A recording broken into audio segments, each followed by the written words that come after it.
الحمد لله وكفى وسلام على عباده الذين اصطفى أما بعد فأعوذ بالله من الشيطان الرجيم بسم الله الرحمن الرحيم وأقيموا الصلاة وآتوا الزكاة واركعوا مع الراكعين وقال رسول الله صلى الله عليه وسلم من أتاه الله مالا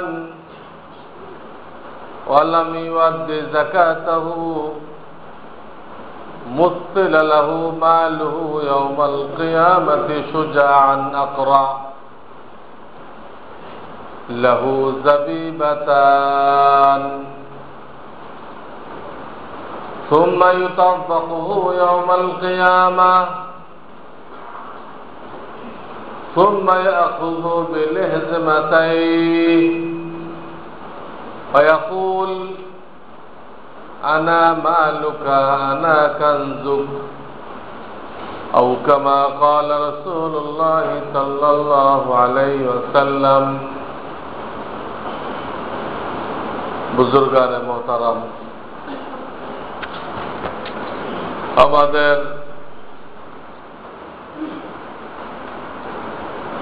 আল্লাহর আনুগত্য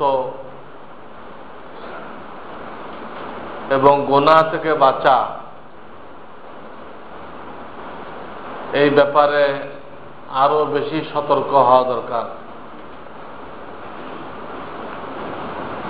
আল্লাহর ইবাদতের জন্যই আমাদের হায়াত।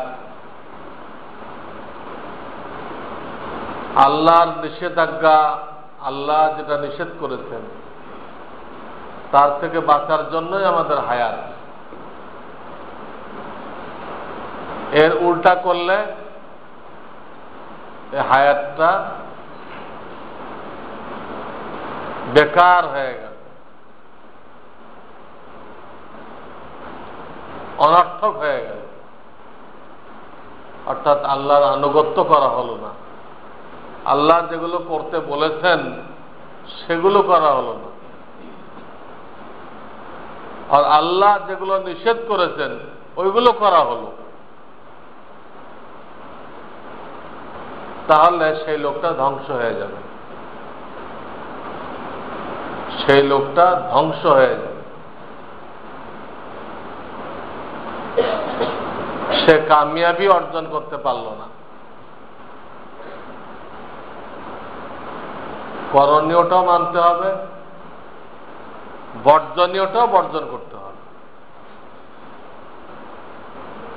ডাক্তার রোগীকে কিছু করণীয় কাজ দেয়, এই ওষুধ খাবেন, এই ব্যায়াম করবেন, এগুলো বলে।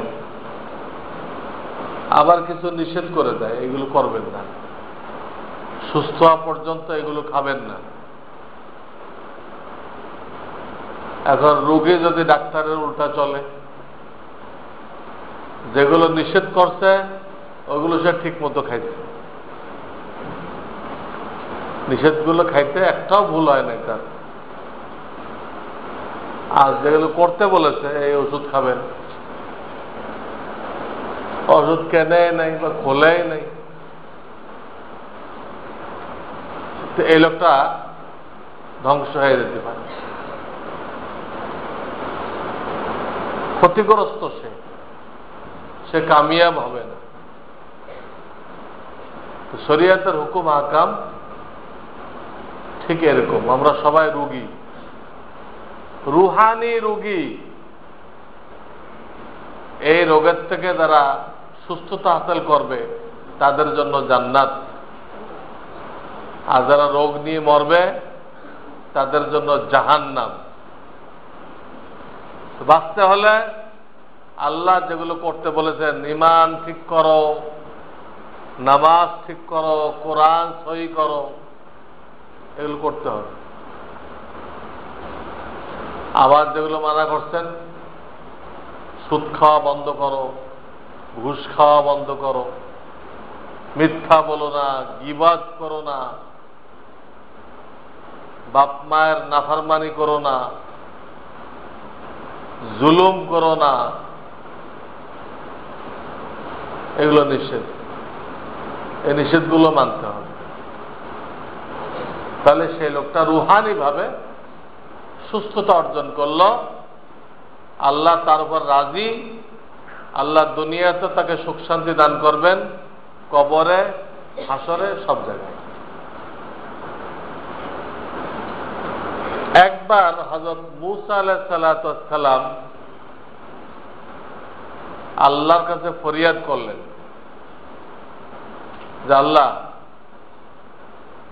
আপনি যে বান্দার উপর রাজি আছেন অথবা রাজি নেই, অসন্তুষ্ট, এটা আমাদের বোঝার কোন উপায় আছে কিনা? আমরা কিভাবে বুঝবো যে আপনি বান্দাদের উপর রাজি আছেন বা আপনি বান্দাদের উপরে অসন্তুষ্ট? আলামত কি? তো আল্লাহ তাআলা ওহী নাযিল করলেন যে এর একটা আলামত এই, আমি যে রাজি আছি বান্দাদের উপরে, তার একটা আলামত এই যে তোমাদের জন্য বৃষ্টি দরকার, এই বৃষ্টি আমি রাত্রে দিব, তোমরা যখন ঘুমানো থাকো তখন দিব, এবং যতটুকু প্রয়োজন অতটুকু দিব। এরকম অবস্থা যদি দেখো, মনে করবে যে আমি তোমাদের উপরে রাজি আছি, খুশি আছি। আর এর ব্যতিক্রম যদি দেখো, তো দিনেও বের হওয়া যেতেছে না,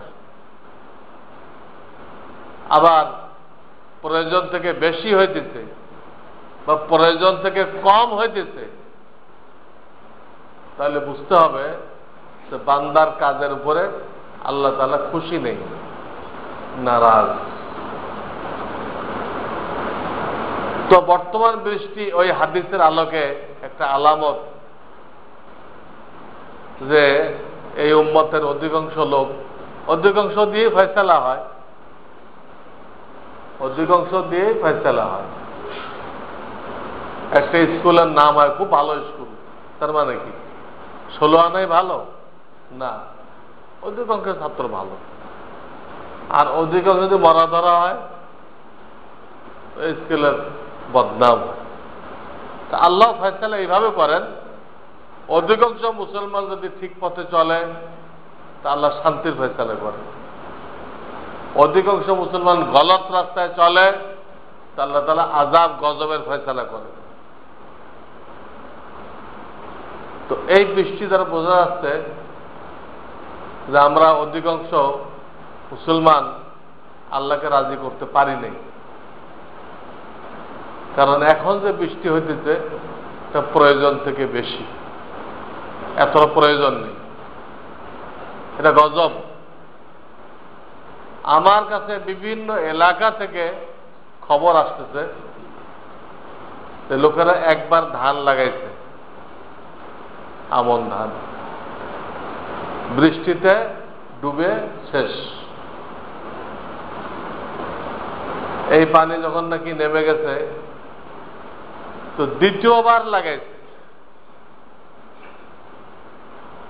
দ্বিতীয়বার লাগানোর পরে এই ধানের গাছগুলো কিছু বড় হয়েছে, 1 হাত বা তার কাছাকাছি হয়েছে।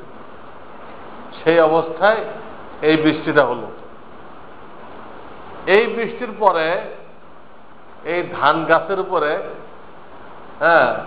কোথাও 1 হাত, কোথাও 2 হাত পানি, কিন্তু পানি নামার কোনো ব্যবস্থা নেই, নদীগুলো সব ভরে গেছে। আর কিছু জায়গায় ব্রিজ ছিল, এখানে আর ইন্ডিয়ান গাড়ি চলার জন্য ব্রিজের পাশে মাটির রাস্তা করছে, পানি নিষ্কাশনের কোনো ব্যবস্থা নেই। এইসব মিলে পানি নামার কোনো ব্যবস্থা নেই। তার মানে এইগুলো পচে শেষ। অন্যান্য বছর যে আমনের ফসল পাওয়া যেত, এবার বিরাট আকারে বাংলাদেশ ক্ষতিগ্রস্ত হবে। সুতরাং এই বৃষ্টিটা গজবের বৃষ্টি। দুইবার ফসল নষ্ট হয়ে গেল, এখন আর সময় নেই। আবার যে লাগাবে এই সময় নেই। পানি কবে নামবে, কবে চারা লাগাবে, সময় নেই। তার মানে আর এক দুর্ভিক্ষের আশঙ্কা। আল্লাহ হেফাজত করুক আমাদের। কাজে আমাদের সারা দুনিয়া তো আমাদের কন্ট্রোলে নেই। আমরা যারা দিনের পথে আছি, আমরা আমাদের আল্লাহর আনুগত্য আরো ঠিক মতো করি। গুনাহ বর্জন আরো গুরুত্ব সহকারে বর্জন করি। কারণ আলামত দ্বারা বোঝা যাচ্ছে যে আল্লাহ আমাদের উপরে সন্তুষ্ট না। তো আল্লাহ আমাদেরকে তৌফিক দান করেন। রমজানের মাস নফল ফরজ হয়ে যায়, ফরজ 70 গুণ বেড়ে যায়। এই মাসে আমরা যেন আল্লাহকে রাজি খুশি করতে পারি। আমিন। এটা তো একটা কথা বললাম অবস্থার প্রেক্ষিতে, বর্তমান বৃষ্টির অবস্থার প্রেক্ষিতে কথাটা বললাম। রমজান হিসেবে যে কথা বলার দরকার, সেটা বলার খেয়াল, সেটা এই হাদিসে পাকের মধ্যে এই রমজানের ভিতরে একটা শব্দ আসছে, যাকাতু রমাজান। প্রত্যেকটা হাদিসের কিতাবে যাকাতে রমজান নামে একটা আলোচনা আসছে। এখানে যাকাতের দ্বারা আমরা যে অর্থ বুঝি বার্ষিক যাকাত, ওইটা না।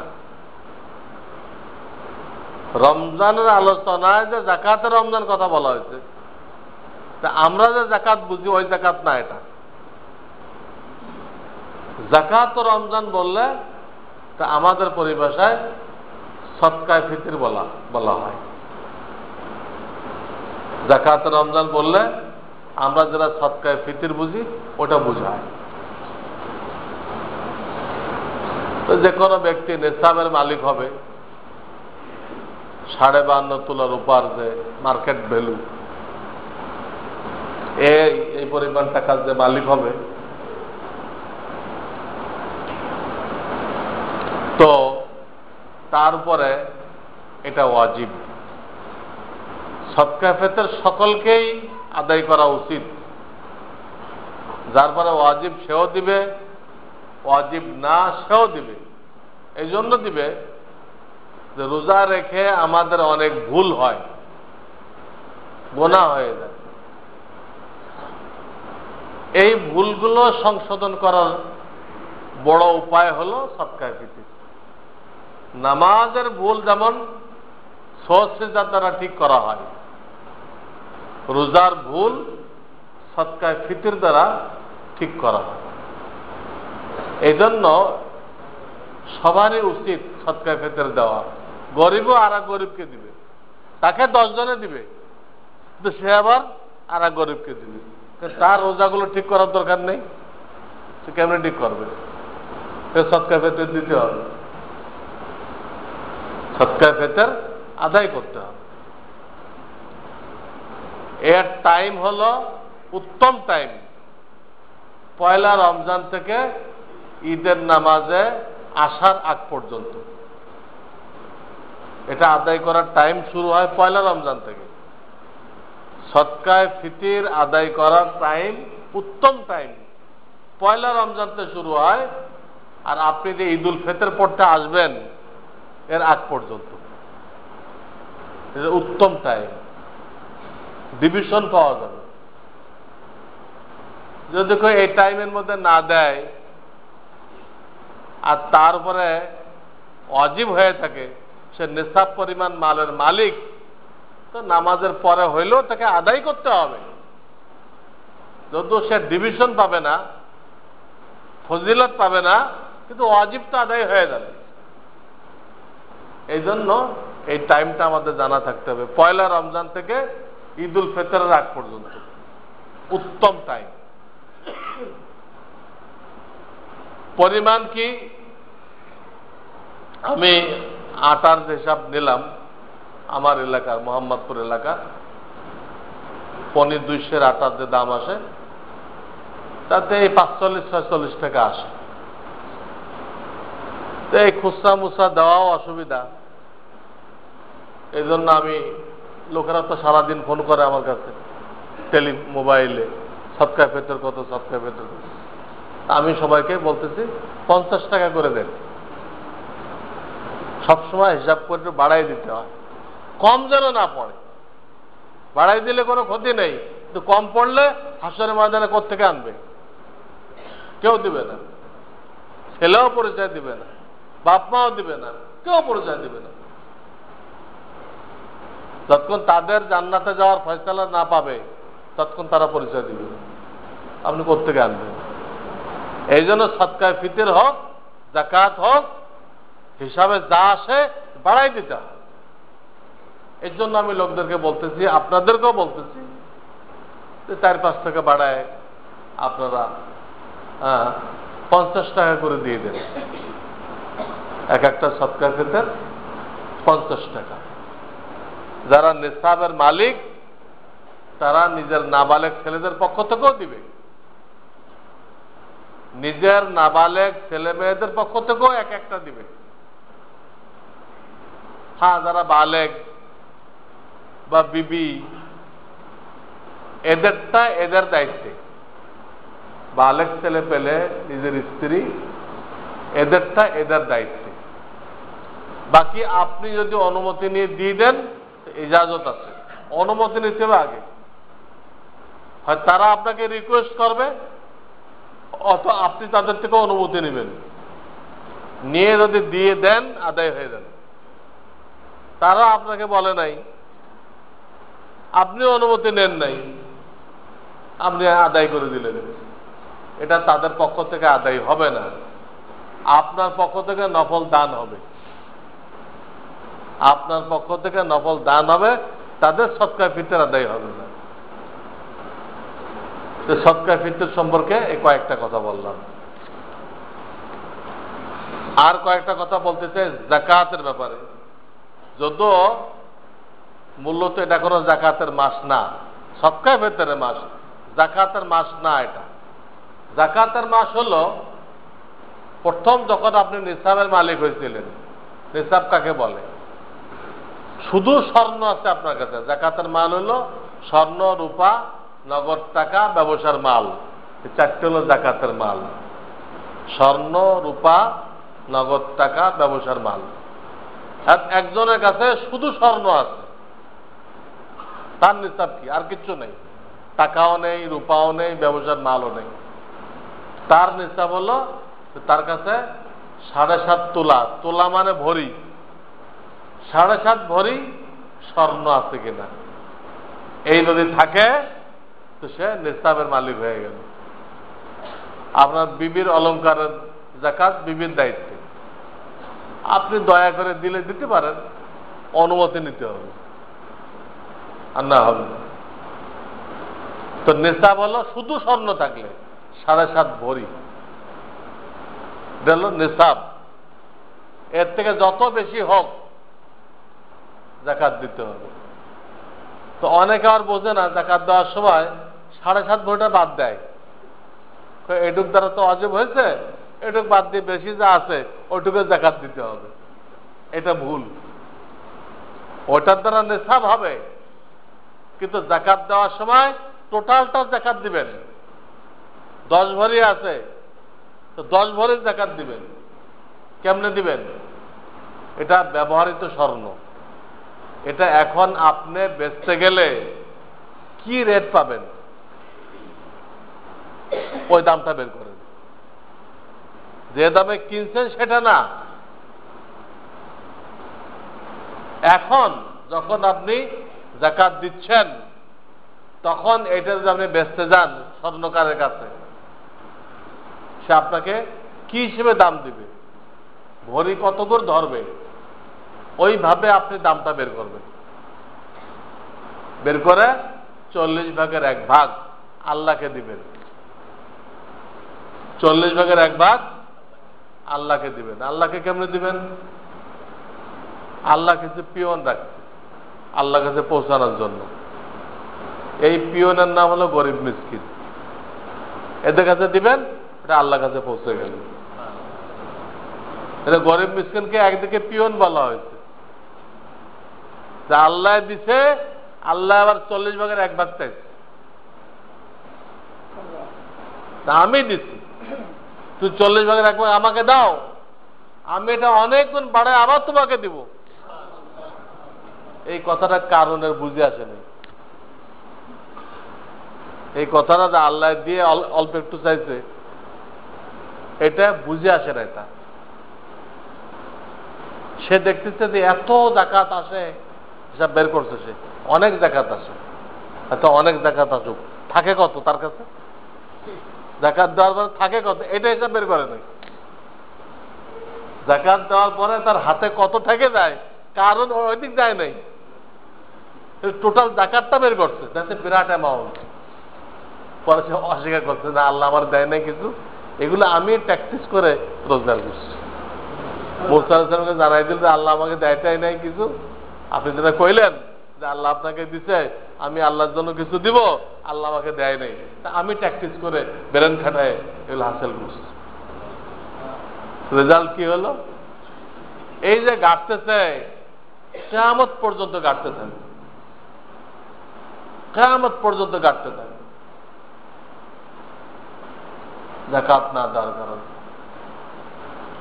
কোরআনের আয়াতে আছে জাকাতের মাল লোহার পাত বানানো হবে, পাত মানে কপালে দাগ দেওয়া হবে, সাইডে দাগ দেওয়া হবে, পিঠে দাগ দেওয়া হবে।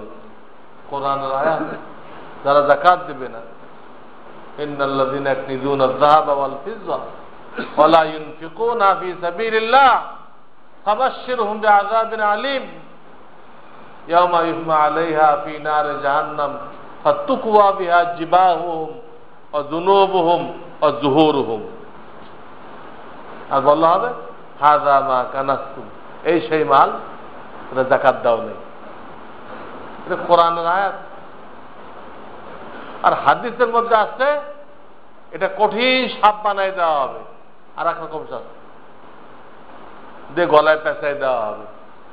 ওই সাপের 2 মুখ আছে, চলের মধ্যে দাঁত বসাবে আর কামড়াইতে থাকবে আর বলতে থাকবে আনা মালুক আনা কানসুক। কঠিন অবস্থা।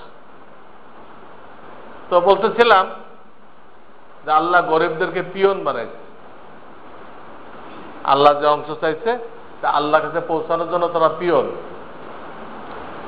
আর আরেক দিক দিয়ে আল্লাহ গরিবদেরকে ধোপা বানাইছে। ধোপা কেমনে? বছর যখন পুরা হয়ে গেল, জাকাত ফরজ হয়ে গেল, জাকাত ফরজ হওয়ার পরে যদি আপনি জাকাত না দেন তো পুরা মাল আপনার জন্য হারাম। বছর পুরা হওয়ার পরে জাকাত আদায় না করলে টোটাল হালাল মাল, হালাল ব্যবসা করে অর্জন করছেন, জাকাত না দেওয়ার কারণে পুরোটা হারাম। যে জাকাতটা আলাদা করে দিলেন, গরিবকে দিয়ে দিলেন, বাকিটা হালাল হয়ে গেল। তা আপনার বাকিটা হালাল করলো কে? ওই গরিব। গরিব আপনার জাকাত গ্রহণ করছে বলে বাকিটা কি হয়েছে? হালাল হয়েছে, পাক পবিত্র হয়েছে। আপনার মালও পাক পবিত্র হয়েছে, আপনার দিলও পাক পবিত্র হয়েছে লোভ লালসা থেকে। লোভ লালসার চিকিৎসা হয় জাকাত দিলে। তাহলে এই গরিব কিসের ভূমিকা পালন করলো? ধুপি বা ধোপা। আপনার অবশিষ্ট মাল পাক পবিত্র করে দিল, আপনার দিল ধুয়ে সাফ করে দিল। আর একটা দিক আছে গরিবের মধ্যে, সে আপনার মাল পাহারা দেওয়ার জন্য সৈনিক। কারণ কোরআন হাদিস বলতেছে যে লোক হিসাব করে যাকাত দেয়, হিসাব করে যাকাত দেয়, রব্বুল আলামিন তার মালকে হেফাজত করে। যাকাত যে দেয় আল্লাহ তার মাল হেফাজত করে। তো গরিব না থাকলে কারে দিবেন? গরিব থাকা তো আল্লাহর নিয়ামত। ওরে দিলেন, যাকাত আদায় হয়ে গেল, ওই গরিব কেমন যেন আপনার জন্য হেফাজতকারী হয়ে গেল। হ্যাঁ, ডাকাত আপনার মাল নেবে না, তা আল্লাহ হেফাজত করার দায়িত্ব নিচ্ছে। বাস্তবেও যে লোক জাকাত দেয়, গরিবরা তার পক্ষে থাকে। তার বাড়িতে ডাকাত পড়লে যদি আসে ভুলে ডাকাতরা, তো গরিবরা এসে জান দিয়ে দিবে, এই সাহেব আমাদের খুব খেয়াল রাখে, ওনাকে বাঁচাইতে হবে। সব গরিবরা চলে আসে। আর যে বকিল, এর বাড়িতে ডাকাত পড়ে, কেউ আসবে না, কেউ মরুক, আমাদের খোঁজ খবর নেয় না, খালি ব্যাংকের মধ্যে জমা করতে আছে, কাজে মরুক, ডাকাতটা লই দেয়। আমাদের দিল না, ডাকাতটা লই দেয়। এই জন্য জাকাত দিতে হবে। এই গরিব লোকেরা আপনার সৈনিক, আপনার সৈনিক। এবং গরিব লোকদেরকে আর একটা পজিশন দেওয়া হয়েছে, এরা আপনার জন্য মসজিদের মতো। মসজিদ কোন দিক দিয়ে?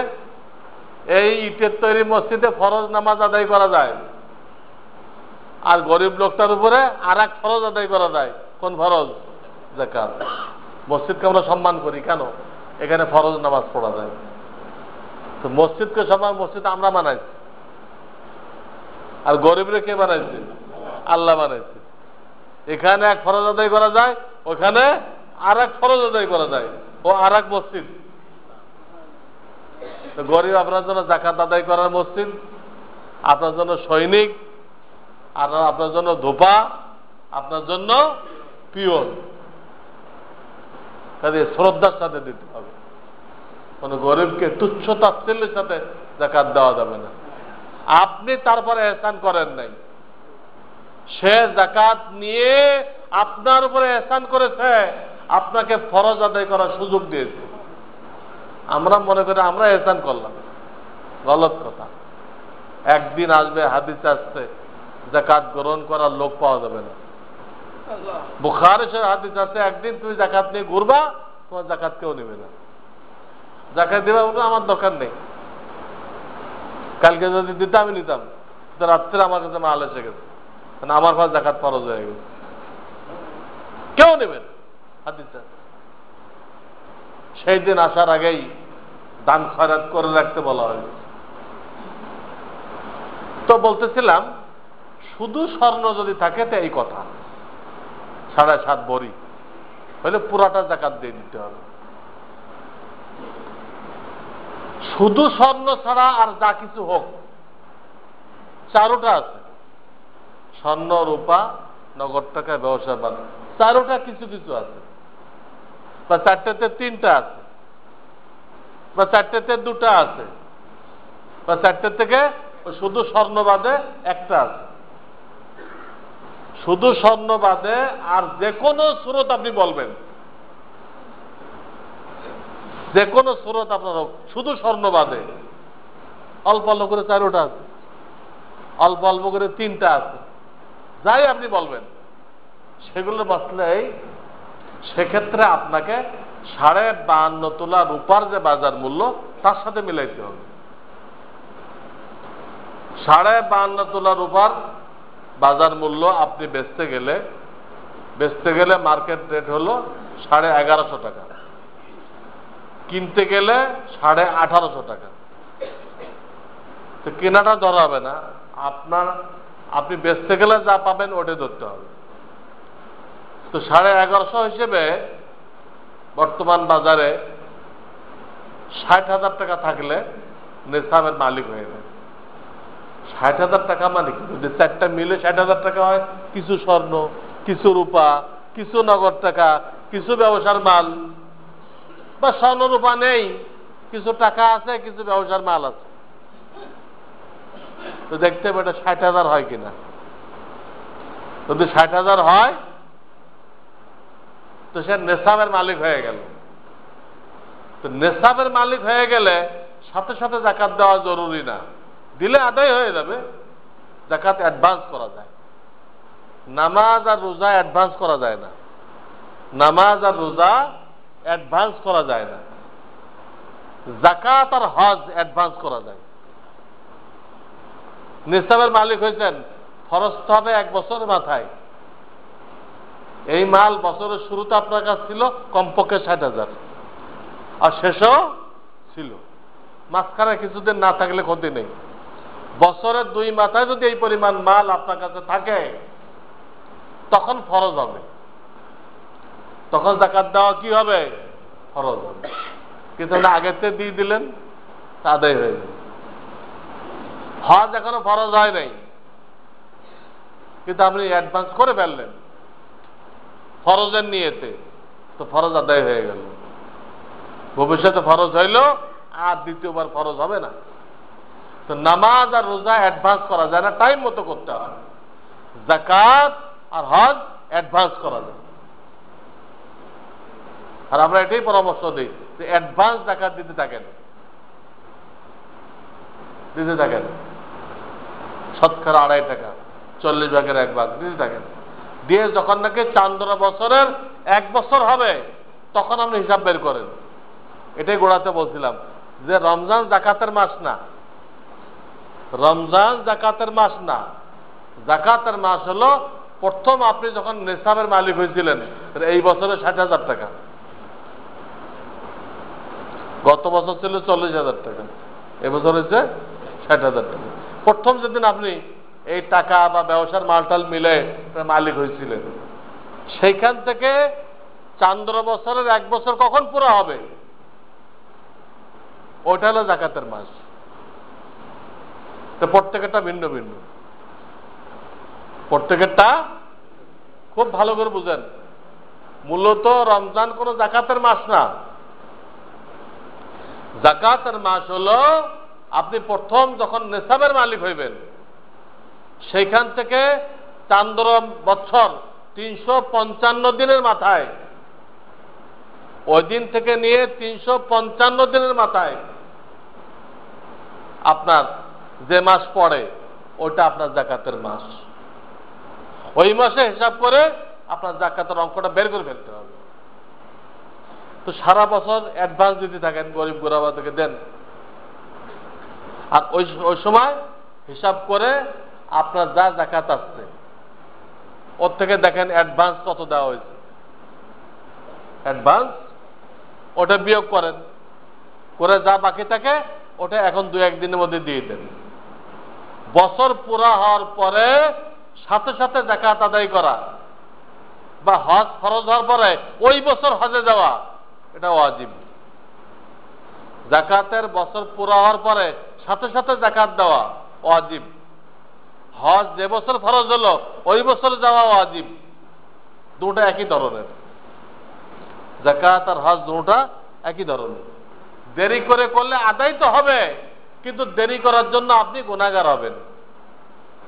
দেরি করে যাকাত দিলেন, দেরি করে হজে গেলেন, আদায় তো হবে, কিন্তু দেরি করার দরুন আপনি গুনাহগার হবেন। বা দেরি করতে যেয়ে যদি আপনি মারা যান, তা আপনার যাকাত কে দিবে? আপনার হজ কে করবে? যেখানে বলা হয়েছে হজ না করে যদি কেউ মারা যায় বিনা ওজরে, আল্লাহ রসুল বলেন সে ইহুদি হয়ে মারা গেল না খ্রিস্টান হয়ে মারা গেল, আমি রসুল জানি না। কত বড় মারাত্মক কথা! কোন ফরজ অস্বীকার করলে কাফের হয়ে যায়।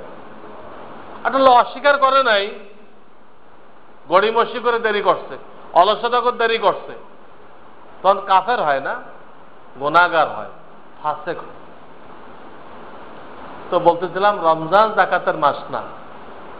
যেদিন আপনি নিসাবের মালিক হয়েছেন ওই দিন থেকে 355 দিনের মাথায় কোন মাস পড়ে ওইটা আপনার যাকাতের মাস,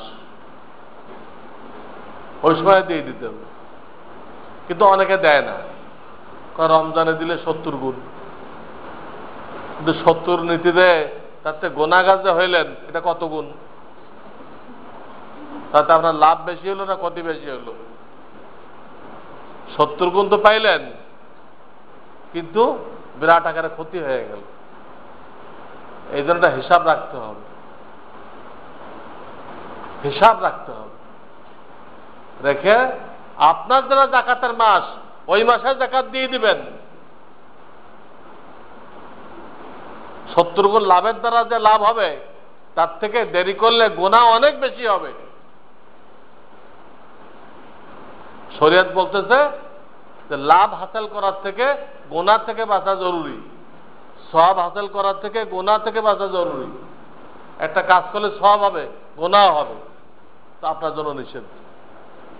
কথার কথা, আপনি একটা বেগানা মহিলাকে কোরআন শরীফ পড়াইলেন, কোরআন শরীফ পড়ানোর সওয়াব আছে না? আর ওই মহিলা তো আপনার জন্য বেগানা, এই জন্য গুনাহ হবে না? গুনাহ হবে না? তো সওয়াব বেশি হবে না গুনাহ বেশি হবে? সবসময় গুনাহ বেশি। সবটা হলো ভিটামিন আর গুনাহটা হলো বিষ। তো একই লোক ভিটামিনও খাইছে বিষও খাইছে, বলেন স্বাস্থ্য ভালো হবে না মরবে? ভিটামিনও খাইছে বিষও খাইছে। এই জন্য শরীয়তে গুনাহ থেকে বাঁচা থাকা এটা বেশি প্রাধান্য দিচ্ছে। আপনি 70 গুণের জন্য দেরি করলেন, গলত হয়েছে। তাৎক্ষণিক আপনি দিয়ে দেবেন, আগের থেকে অ্যাডভান্স দিতে থাকবেন, যা অল্প বাকি থাকে ওই যে মাসে হিসাব করবেন ওই মাসে দিয়ে দিবেন, ওই মাসে দিয়ে দেবেন। রমজানের জন্য বসে থাকবেন না, ওই 70 গুণ নিতে গেলে গুনাহ বেশি হয়ে যাবে। অনেকের প্রশ্ন হয়, তাহলে হুজুর আমরা এই রমজানের এই লাভটাকে নিব না? আমরা তো ব্যবসায়ী মানুষ, আমরা তো এগুলো ক্যালকুলেশন করি, তাহলে কি আমাদের এটা হবে না? হবে। আপনাদের বুদ্ধি আমি দিচ্ছি আর একটা, সেটা হলে গত বছরটা তো টাইম মতো দিয়ে দিচ্ছেন রমজানের, উদাহরণ 3 মাস আগে। গত বছরের যাকাত আপনার নেশার বছর ছিল কোনটা? রমজানের 3 মাস আগে, তখন আপনি দিয়ে ফেলেন। তারপর আসছে রমজান, এই রমজানে আপনি ওই আবার যে বছর পূর্বে তার আগে যে অ্যাডভান্স দিতে কইছি ওই অ্যাডভান্সটা এই রমজানে দেন। ওই বছরটা তো দেরি করবেন না, বছর পুরা হলেই দিয়ে ফেলবেন। কিছু অ্যাডভান্স দিবেন, কিছু ওই সময় দিয়ে দিবেন। এখন আমি রমজানের বরকতে ছাড়তে রাজি নেই, ঠিক আছে, ছাড়ার দরকার নেই। এরও আমাদের কাছে ব্যবস্থা আছে, মুফতিদের কাছে সব ব্যবস্থা থাকে, এর নামই তো মুফতি। আপনি সামনের বছর যে যাকাত ফরজ হবে ওইটা রমজানে অ্যাডভান্স দেন। কত আসবে আপনার? কত আপনার 2 লাখ যাকাত আসবে, আপনি 1.5 লাখই দিয়ে ফেলেন এই রমজানে। আর যা থাকে ওই 50 অল্প অল্প দিতে থাকেন, যে বছরও শেষ, যাকাতও শেষ। সুন্দর শুরু, অ্যাডভান্স থেকে দেন, কোনো নিষেধ। তো বলতেছিলাম শুধু স্বর্ণ হলে এক হিসাব 7.5, শুধু স্বর্ণ বাদে আপনি যাই বলবেন তার আর এক হিসাব। তার হিসাব কি?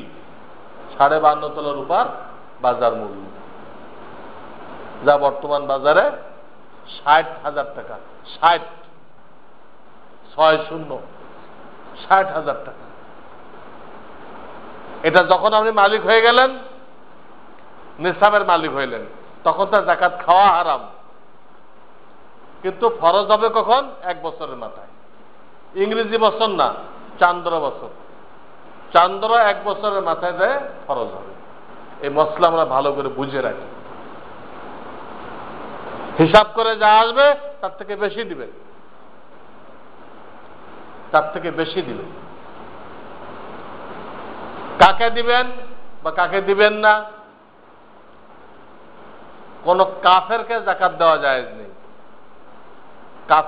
কাফের গরিবকে নফল দান করা যায়, কাফের গরিবকে নফল দান করা যায়, কুরবানির গোশত দেওয়া যায়, যাকাত ফিতরা দেওয়া যায় না। কাফের গরিব, কোন মুসলিমকে যাকাত ফিতরা দেওয়া যাবে না। যে নিসাবের মালিক তাকে দেওয়া যায় না। স্বামী স্ত্রী একে অপরকে যাকাত দিতে পারে না।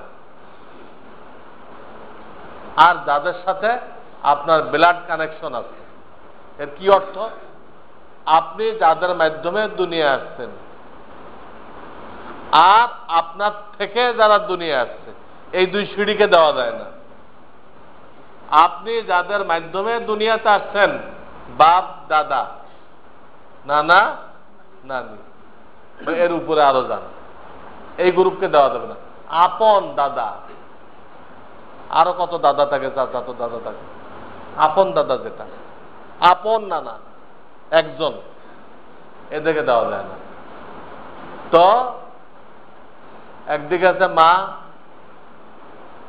নানি, দাদি, নিজের বাপ, দাদা, নানা, এদের থেকে আপনি সরাসরি দুনিয়াতে আসছেন। আপনার দুনিয়া আসার ব্যাপারে সরাসরি তো বাপ মা, কিন্তু বাপ মা আসছে কই থেকে? দাদা দাদি থেকে, ওরাও জড়িত। তো বাপ মা, দাদা দাদি, নানা নানি, এদের থেকে আপনি দুনিয়াতে আসছেন, এদের দিতে পারবেন না। ওদের দেওয়া আর নিজে খাওয়া এক কথা, ওদের দেওয়া আর নিজে খাওয়া এক কথা। তা আপনি খাইলে কি লাভ হলো?